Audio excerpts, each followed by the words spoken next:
Insya Allah dengan penuh kebanggaan, kebahagiaan kami terima maksud dan tujuan Bapak sekalian.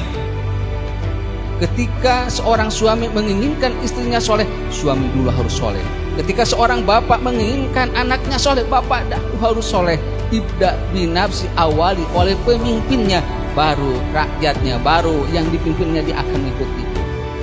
Terima nikahnya Julid Mihastuti binti Muhammad Jukri dengan mahar 1 setel perhiasan emas dibayar tunai karena Allah Subhanahu wa Ta'ala.